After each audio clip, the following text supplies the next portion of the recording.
दोस्तों इस वीडियो में टॉप 60 प्लस सामान्य ज्ञान के क्वेश्चंस देखेंगे जो कि आपके यूपी होम गार्ड एग्जाम के लिए मोस्ट इंपॉर्टेंट होंगे। सिलेक्टेड क्वेश्चंस लेकर के आऊँ जो कि आपके होम गार्ड एग्जाम में हेल्प कर सकते हैं, तो इस वीडियो को आप लोग ध्यान से देखिएगा। देखिए इस वीडियो का पहला सवाल है, भारत का सबसे लंबा लिवरपूल हावड़ा ब्रिज कहाँ पर स्थित है? तो सबसे लंबा लिवरपूल हावड़ा ब्रिज जो है इनमें से हो जाएगा कोलकाता में। राइट आंसर कीजिएगा ऑप्शन नंबर सी, कोलकाता में। किसी भी क्वेश्चन का आंसर आप पहले जानते हैं कमेंट कीजिएगा। देखिए आपका अगला सवाल है, किसने कहा था तुम मुझे खून दो मैं तुम्हें आजादी दूंगा? देखिए कहने वाले कि तुम मुझे खून दो मैं तुम्हें आजादी दूंगा, इनमें से हो जाएंगे सुभाष चंद्र बोस। राइट आंसर कीजिएगा option number B, Subhash Chandra Bose ji ने ऐसा कहा था। चलिए आपका अगला सवाल, कोणार्क मंदिर का निर्माण किसने करवाया था? तो कोणार्क मंदिर का निर्माण करवाने वाले इनमें से हो जाएंगे नरसिंह देव प्रथम। राइट आंसर कीजिएगा option number D Narsingh Dev प्रथम, और यह कोणार्क मंदिर जो है उड़ीसा राज्य में स्थित है। चलिए अगला सवाल देखते हैं, इनकलाब जिंदाबाद का नारा किसने दिया था? देखिए यहाँ पर नारा नहीं लिखा गया है, लेकिन एन जो है न जो है यह नारा होगा, ठीक है। तो इनकलाब जिंदाबाद का नारा जो है इनमें से दिए थे भगत सिंह ने। ऑप्शन नंबर बी बिल्कुल सही जवाब कीजिएगा, भगत सिंह ने। सारे क्वेश्चन इंपॉर्टेंट है, वीडियो को ध्यान से देखिएगा। देखिए क्वेश्चन नंबर 5 पे, माचिस का आविष्कार किसने किया था?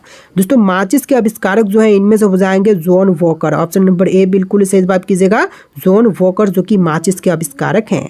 देखिए आपका अगला सवाल है, कौन सा एक मृत व्यक्ति का स्मारक नहीं है? फटाफट कमेंट कीजिएगा आप लोग। ताजमहल, चार मीनार, बीबी का मकबरा या फिर इत्माद उद दौला। तो देखिए जो एक मृत व्यक्ति का स्मारक नहीं है इनमें से हो जाएगा इत्माद ud Daula. Option number D बिल्कुल सही जवाब कीजिएगा। बाकी के जो ताजमहल है मृत व्यक्ति का स्मारक है, और चार मीनार और बीबी का मकबरा भी जो है सभी के सभी मृत व्यक्ति के स्मारक हैं। देखिए आपका अगला सवाल, सम्राट अशोक किसके उत्तराधिकारी थे? दोस्तों सम्राट अशोक की बात करें तो इनमें से हो जाएंगे बिंदुसार के उत्तराधिकारी। ऑप्शन नंबर सी बिल्कुल सही जवाब कीजिएगा। चलिए आपका अगला सवाल, भारत का सबसे शिक्षित राज्य कौन सा है? देखिए सबसे शिक्षित राज्य में जो है इनमें से केरल पहले नंबर पर आता है, यानी कि ऑप्शन ए बिल्कुल सही जवाब हो जाएगा, केरल राज्य। देखिए अगला सवाल, भारत का सबसे स्वच्छ शहर कौन सा है? तो सबसे स्वच्छ जो है इनमें से हो जाएगा इंदौर। राइट आंसर कीजिएगा ऑप्शन नंबर डी, इंदौर जो कि पहले नंबर पर है। चलिए नेक्स्ट क्वेश्चन, महाराणा प्रताप के घोड़े का नाम क्या था? देखिए महाराणा प्रताप के घोड़े का नाम जो है इनमें से हो जाएगा चेतक। राइट आंसर कीजिएगा ऑप्शन नंबर बी, चेतक जो कि महाराणा प्रताप के घोड़े का नाम है। चलिए नेक्स्ट क्वेश्चन, वयस्क मानव शरीर में हड्डियों की संख्या कितनी होती है? तो वयस्क मानव शरीर में हड्डियों की संख्या जो है इनमें से होती है 206। आंसर जो है ऑप्शन नंबर डी रहेगा, 206 हड्डियों की संख्या टोटल होती है। चलिए क्वेश्चन नंबर 12 है, रोलेट एक्ट को किस वर्ष में पारित किया गया था? तो रोलेट एक्ट जो है यह पारित हुआ था 1919 में। ऑप्शन नंबर ए बिल्कुल सही जवाब कीजिएगा, 1919 में।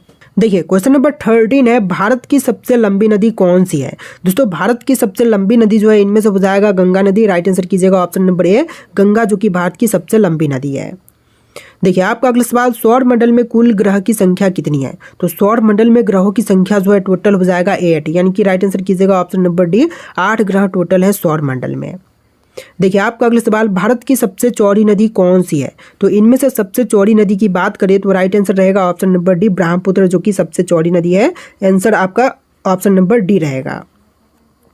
देखिए आपका अगला सवाल, निम्नलिखित में से कौन सा भारत का सर्वोच्चम सम्मान है? सर्वोच्चतम सम्मान, तो इनमें से राइट आंसर कीजिएगा Bharat Ratna. Option number C बिल्कुल सही जवाब है, भारत रत्न जो कि भारत का सर्वोच्चतम सम्मान है।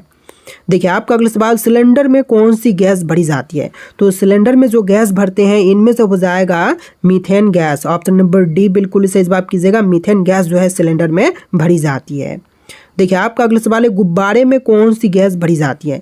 तो गुब्बारे में जो गैस भरते हैं इनमें से हो जाएगा helium gas. Option number D बिल्कुल सही जवाब कीजिएगा, हीलियम गैस जो कि गुब्बारे में भरी जाती है। देखिए आपका अगला सवाल है, सिलेंडर में कौन सी गैस भरी जाती है? दोस्तों सिलेंडर में जो गैस भरते हैं इनमें से हो जाएगा ब्यूटेन व प्रोपेन गैस। राइट आंसर कीजिएगा ऑप्शन नंबर बी, ब्यूटेन व प्रोपेन गैस भरी जाती है। देखिए आपका अगला सवाल है, भारत का सबसे बड़ा राज्य कौन सा है? देखिए जो भारत का सबसे बड़ा राज्य है इनमें से हो जाएगा ऑप्शन नंबर बी, राजस्थान राज्य। तो राइट आंसर कीजिएगा ऑप्शन बी, राजस्थान जो कि भारत का सबसे बड़ा राज्य है। देखिए क्वेश्चन नंबर 21 है, किस जानवर के शरीर में सबसे ज्यादा खून होता है? तो सबसे अधिक खून की मात्रा जो है इनमें से होती है हाथी के शरीर में। राइट आंसर कीजिएगा ऑप्शन नंबर ए, हाथी के शरीर में सबसे अधिक खून की मात्रा होती है। देखिए आपका अगला सवाल है, कौन सी सब्जी खाने से खून साफ होती है? तो खून जो है साफ होती है इनमें से पपीते की सब्जी खाने से। राइट आंसर कीजिएगा ऑप्शन नंबर डी, पपीते की सब्जी खाने से। चलिए आपका अगला सवाल, एक नवजात शिशु के शरीर में कितनी हड्डियां होती हैं? 206, 230, 250 या फिर 305? तो एक नवजात शिशु के शरीर में जो है हड्डियों की संख्या 305 होती है। Right answer option number D रहेगा 305। देखिए क्वेश्चन नंबर 24 है, इंदिरा गांधी परमाणु अनुसंधान की स्थापना कब हुई थी? देखिए इंदिरा गांधी परमाणु अनुसंधान की स्थापना जो है यह हुआ था 1971 में। ऑप्शन नंबर डी बिल्कुल सही जवाब कीजिएगा, 1971 में।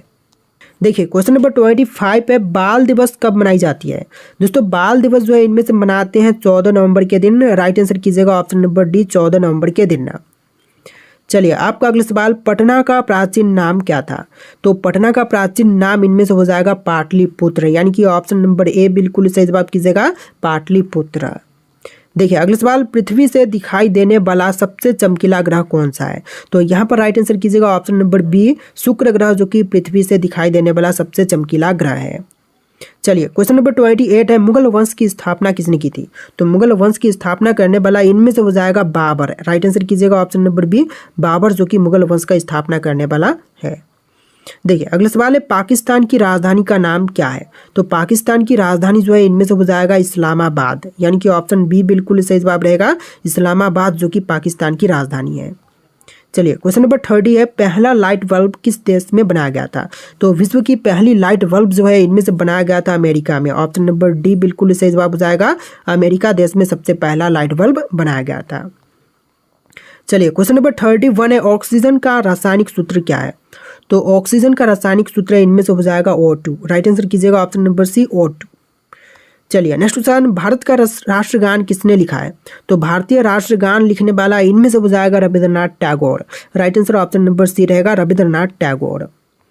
चलिए क्वेश्चन नंबर 32 है, भारत का सबसे बड़ा शहर कौन सा है? मुंबई, कोलकाता, दिल्ली या फिर मद्रास? तो राइट आंसर कीजिएगा मुंबई, जो कि भारत का सबसे बड़ा शहर है। ऑप्शन नंबर ए बिल्कुल सही जवाब है। देखिए क्वेश्चन नंबर 34 है, भारत का सबसे बड़ा राज्य कौन सा है? ऑलरेडी क्वेश्चन देख चुके हैं, राजस्थान आपका बिल्कुल सही जवाब है। चलिए क्वेश्चन नंबर 35 है, भारत में कुल कितने राज्य हैं? देखिए राज्यों की संख्या जो है टोटल 28 है। राइट आंसर कीजिएगा ऑप्शन नंबर ए 28 राज्य वर्तमान समय में टोटल हैं। चलिए नेक्स्ट क्वेश्चन, भारत नाम की उत्पत्ति का संबंध प्राचीन काल के किस प्रतापी राजा से है? तो भारत नाम की उत्पत्ति का संबंध जो है इनमें से हो जाएगा भरत चक्रवर्ती से। राइट आंसर कीजिएगा ऑप्शन नंबर सी भरत चक्रवर्ती से। देखिए क्वेश्चन नंबर 37 है, भारत की सबसे ऊंची मीनार कौन सी है? तो सबसे ऊंची मीनार इनमें से हो जाएगा कुतुब मीनार। राइट आंसर कीजिएगा option number B Qutub Minar, जो कि भारत की सबसे ऊंची मीनार है। देखिए क्वेश्चन नंबर 38 है, माउंट एवरेस्ट पर चढ़ने वाली प्रथम भारतीय महिला कौन थी? तो माउंट एवरेस्ट पर चढ़ने वाली जो पहली भारतीय महिला थी इनमें से हो जाएंगी बछेंद्री पाल। राइट आंसर कीजिएगा ऑप्शन नंबर सी बछेंद्री पाल। चलिए क्वेश्चन नंबर 39 है, भारत का पहला महिला विश्वविद्यालय कहाँ पर स्थापित हुआ था? तो सबसे पहली महिला विश्वविद्यालय की स्थापना हुआ था मुंबई में। राइट आंसर कीजिएगा ऑप्शन नंबर सी मुंबई में पहली महिला विश्वविद्यालय की स्थापना की गई थी। तो देखिए अगला सवाल है, भारत की प्रथम महिला आईपीएस कौन थी? तो जो भारत की पहली महिला आईपीएस बनी थी इनमें से हो जाएंगी Kiran Bedi. Option number B बिल्कुल सही जवाब कीजिएगा, किरण बेदी, जो कि भारत की पहली महिला आईपीएस बनी थी। देखिए क्वेश्चन नंबर 41 है, एशियाई खेलों में स्वर्ण पदक प्राप्त करने वाली पहली भारतीय महिला कौन थी? तो एशियाई खेलों में स्वर्ण पदक सबसे पहले प्राप्त की थी कमलजीत संधू। राइट आंसर कीजिएगा option number A Kamaljeet Sandhu. चलिए आपका अगला सवाल, स्वतंत्र भारत के प्रथम गवर्नर जनरल कौन थे? तो स्वतंत्र भारत के पहले गवर्नर जनरल इनमें से हो जाएगा लॉर्ड माउंटबेटन। ऑप्शन बी बिल्कुल सही जवाब कीजिएगा, लॉर्ड माउंटबेटन। देखिए क्वेश्चन नंबर 43 है, वास्को डिगामा भारत में कब आया था? देखिए वास्को डिगामा जो है भारत में आया था 1498 में। ऑप्शन नंबर बी बिल्कुल सही जवाब कीजिएगा, 1498 में। चलिए अगला सवाल, बौद्ध गुफाओं के लिए प्रसिद्ध कार्ले गुफाएं किस राज्य में स्थित है? तो कार्ले गुफाएं जो है इनमें से हो जाएगा उत्तराखंड में। ऑप्शन नंबर बी बिल्कुल सही जवाब कीजिएगा, उत्तराखंड में। देखिए क्वेश्चन नंबर 45 है, भारत की आज़ादी की लड़ाई के दौरान करो या मरो का नारा किसने दिया था? तो आज़ादी की लड़ाई के समय करो या मरो का नारा जो है इनमें से दिए थे Mahatma Gandhi. Option number C बिल्कुल सही जवाब कीजिएगा, महात्मा गांधी। चलिए आपका अगला सवाल, स्वतंत्र भारत का प्रथम गवर्नर जनरल कौन थे? तो स्वतंत्र भारत के पहले गवर्नर जनरल इनमें से हो जाएंगे Lord Mountbatten. Option number D बिल्कुल सही जवाब कीजिएगा, लॉर्ड माउंटबेटन। देखिए क्वेश्चन नंबर 47 है, गौतम बुद्ध जी को ज्ञान कहाँ पर प्राप्त हुआ था? गौतम बुद्ध को ज्ञान की प्राप्ति जो है बोध गया में हुआ था। राइट आंसर कीजिएगा ऑप्शन नंबर सी बोध गया में। चलिए क्वेश्चन नंबर 48 है, चाणक्य का एक अन्य नाम क्या था? जो चाणक्य का दूसरा नाम जो है इनमें से हो जाएगा विष्णुगुप्त। ऑप्शन नंबर बी बिल्कुल सही जवाब कीजिएगा, विष्णुगुप्त जो कि चाणक्य का अन्य नाम था। देखिए आपका अगला सवाल, भारतीय राष्ट्रीय कांग्रेस का गठन किस वर्ष में किया गया? तो भारतीय राष्ट्रीय कांग्रेस का गठन जो है इनमें से हुआ था 1885 में, यानी कि राइट आंसर कीजिएगा ऑप्शन नंबर सी 1885 में। चलिए नेक्स्ट क्वेश्चन, भारत में सबसे ज्यादा जनसंख्या वाला राज्य कौन सा है? तो सबसे अधिक जनसंख्या जो है इनमें से है पश्चिम बोल रहा हूँ उत्तर प्रदेश में। ऑप्शन नंबर डी बिल्कुल सही जवाब कीजिएगा, उत्तर प्रदेश में। तो देखिए आपका अगला सवाल है, टेलीविजन का आविष्कार किसने किया था? दोस्तों टेलीविजन के आविष्कारक जो है इनमें से हो जाएंगे जे.एल. वियर्ड। ऑप्शन नंबर सी बिल्कुल सही जवाब कीजिएगा, जे.एल. वियर्ड। देखिए क्वेश्चन नंबर 41 है, शरिया कानून किस समुदाय से संबंधित है? दोस्तों शरिया कानून जो है इनमें से संबंधित है मुस्लिम से। ऑप्शन नंबर डी बिल्कुल सही जवाब कीजिएगा, मुस्लिम से। चलिए आपका अगला सवाल, महात्मा गांधी किस वर्ष में चंपारण आए थे? देखिए महात्मा गांधी जो थे यह चंपारण में आए थे 1917 में। राइट आंसर कीजिएगा ऑप्शन नंबर सी 1917 में। देखिए आपका अगला सवाल, कोयना बांध किस राज्य में अवस्थित है? दोस्तों कोयना बांध की बात करें तो इनमें से हो जाएगा महाराष्ट्र में। राइट आंसर कीजिएगा ऑप्शन नंबर बी, महाराष्ट्र में स्थित है कोयना बांध। देखिए क्वेश्चन नंबर 44 है, प्रथम भारतीय रंगीन फिल्म कौन सी थी? तो पहली रंगीन फिल्म जो कि इनमें से हो जाएगा Kishan Kanhaiya. Option number C बिल्कुल सही जवाब कीजिएगा, किशन कन्हैया जो कि पहली भारतीय रंगीन फिल्म थी।